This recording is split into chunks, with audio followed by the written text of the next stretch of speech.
मेरी छोटी बुआ। रक्षाबंधन का त्यौहार पास आते ही मुझे सबसे ज़्यादा जमशेदपुर झारखंड वाली बुआ जी की राखी का कुरियर का इंतज़ार रहता था। कितना बड़ा पार्सल भेजती थी बुआ जी। तरह तरह के विदेशी ब्रांड वाले चॉकलेट, गेम्स, मेरे लिए कलरफुल ड्रेस, मम्मी के लिए साड़ी, पापा जी के लिए कोई ब्रांडेड शर्ट। इस बार भी बहुत सारा सामान भेजा था उन्होंने। पटना और रामगढ़ वाली दोनों बुआ जी भी रंग बिरंगी राखियों के साथ बहुत सारे गिफ्ट्स भेजे थे। बस रोहतास वाली जया बुआ की राखी हर साल की तरह एक साधारण से लिफाफे में आई थी। 5 राखियाँ, कागज के टुकड़े में लपेटे हुए रोली चावल और 50 का एक नोट। मम्मी ने चारों बुआ जी के पैकेट डाइनिंग टेबल पर रख दिए थे ताकि पापा ऑफिस से लौटकर एक नज़र अपनी बहनों की भेजी राखियाँ और तोहफे देख लें। पापा रोज की तरह आते ही टी टेबल पर लंच बॉक्स का थैला और लैपटॉप की बैग रखकर सोफे पर पसर गए थे। चारों दीदी की राखियाँ आ गई हैं। मम्मी ने पापा के लिए किचन से चाय चढ़ाते हुए आवाज़ लगाई थी, जया का लिफाफा दिखाना जरा। पापा जया बुआ की राखी का सबसे ज़्यादा इंतज़ार करते थे और सबसे पहले उन्हीं की भेजी राखी कलाई में बांधते थे। जया बुआ सारे भाई बहनों में सबसे छोटी थी, पर एक वही थी जिसने विवाह के बाद शायद कभी सुख नहीं देखा था। विवाह के तुरंत बाद देवर ने सारा व्यापार हड़प कर घर से बेदखल कर दिया था।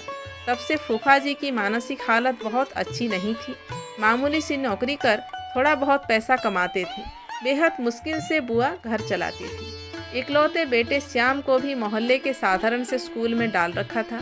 बस एक उम्मीद सी लेकर बुआ जी किसी तरह जिए जा रही थी। जया बुआ के भेजे लिफाफे को देखकर पापा कुछ सोचने लगे थे। गायत्री, इस बार रक्षाबंधन के दिन हम सब सुबह वाली पैसेंजर ट्रेन से जया के घर रोहतास बिहार उसे बगैर बताए जाएंगे। जया दीदी के घर?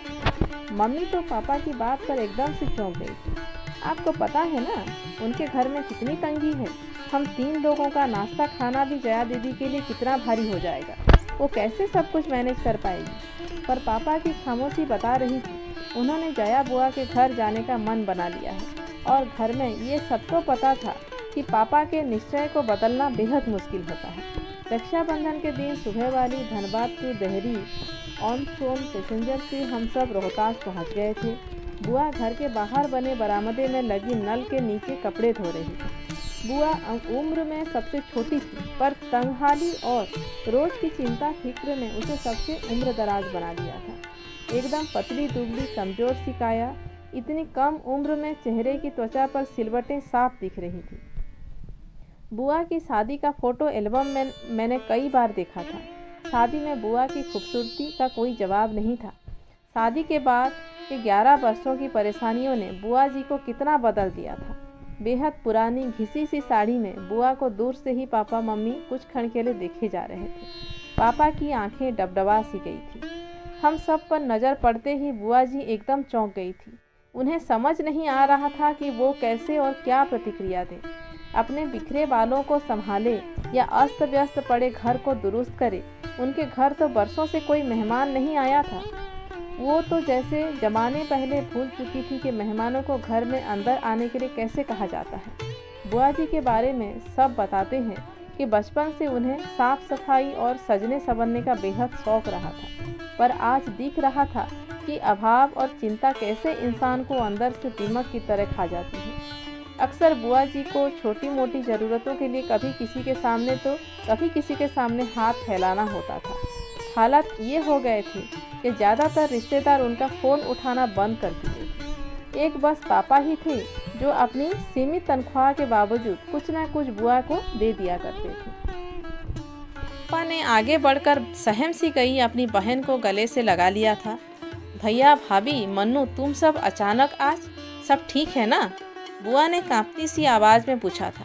आज बरसों बाद मन हुआ राखी में तुम्हारे घर आने का, तो बस आ गए हम सब। पापा ने बुआ को सहज करने के लिए कहा था। भाभी आओ ना अंदर, मैं चाय नाश्ता लेकर आती हूँ। जया बुआ ने मम्मी के हाथों को अपनी ठंडी हथेलियों में लेते हुए कहा था। जया, तुम बस बैठो मेरे पास, चाय नाश्ता गायत्री देख लेगी। हम लोग बुआ जी के घर जाते समय रास्ते से रुककर बहुत सारी मिठाइयाँ और नमकीन ले गए थे। मम्मी किचन में जाकर सबके लिए प्लेट लगाने लगी थी। उधर बुआ कमरे में पुरानी फटी चादर बिछे खटिया पर अपने भैया के पास बैठी थी। बुआ जी का बेटा श्याम दौड़कर फूफा जी को बुला लाया था। राखी बांधने का मुहूर्त शाम 7 बजे तक का था। मम्मी अपनी ननद को लेकर मॉल चली गई थी, सबके लिए नए ड्रेसेस खरीदने और बुआ जी के घर के लिए किराने का सामान लेने के लिए। शाम होते होते पूरे घर का हुलिया बदल गया था। पर्दे, बिस्तर पर नई चादर, रंग बिरंगे डोरमेट और सारा परिवार नए ड्रेसेस पहनकर जंच रहा था। न जाने कितने सालों बाद आज जया बुआ की रसोई का भंडार घर लबालब भरा हुआ था। धीरे धीरे एक आत्मविश्वास सा लौटता दिख रहा था बुआ के चेहरे पर सच तो ये था कि उसे अभी भी सब कुछ स्वप्न सा लग रहा था। बुआ जी ने थाली में रखी राखियाँ सजा ली थी, मिठाई का डब्बा रख लिया था। जैसे ही पापा को तिलक करने लगी, पापा ने बुआ को रुकने को कहा। सभी आश्चर्यचकित थे। 10 मिनट रुक जाओ, तुम्हारी दूसरी बहनें भी बस पहुंचने वाली हैं, पापा ने मुस्कुराते हुए कहा। तो सभी पापा को देखते रह गए। तभी बाहर दरवाजे पर गाड़ियों का हॉर्न का आवाज़ सुनकर बुआ, मम्मी और फूफा जी दौड़कर बाहर आए तो तीनों बुआ का पूरा परिवार सामने था।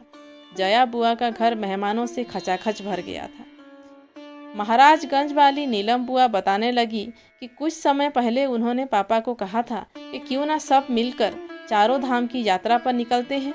बस पापा ने उस दिन तीनों बहनों को फ़ोन किया और अब 4 धाम की यात्रा का समय आ गया है, ये बोला। पापा की बात पर तीनों बुआ सहमत थीं और सबने तय किया था कि इस बार जया के घर सब जमा होंगे और थोड़े थोड़े पैसे मिलाकर उसकी सहायता करेंगे। जया बुआ तो बस एकटक अपनी बहनों और भाई के परिवार को देखे जा रही थी। इतना बड़ा सरप्राइज़ दिया था आज सबने उसे। सारी बहनों से वो गले मिलती जा रही थी। सबने पापा को राखी बांधी। ऐसा रक्षाबंधन शायद पहली बार था सबके लिए। रात एक बड़े रेस्तरां में हम सभी ने डिनर किया। फिर गप्पे करते जाने कब काफ़ी रात हो चुकी थी। अभी भी जया बुआ ज़्यादा बोल नहीं रही थी। वो तो बस बीच बीच में छलक आते अपने आंसू पोंछ लेती थी। बीच आंगन में ही सब चादर बिछाकर लेट गए थे। जया बुआ पापा से किसी छोटी बहन की तरह चिपकी हुई थी, मानो इस प्यार और दुलार का उसे बरसों से इंतजार था। बातें करते करते अचानक पापा को बुआ का शरीर एकदम ठंडा सा लगा और पापा घबरा गए थे। सारे लोग जाग गए, पर जया बुआ हमेशा के लिए सो गई थी। पापा की गोद में एक बच्ची की तरह लेटे लेटे वो विदा हो चुकी। पता नहीं कितने दिनों से बीमार थी और आज तक किसी से कही भी नहीं थी। आज सबसे मिलने का ही आशा लिए जिंदा थी शायद।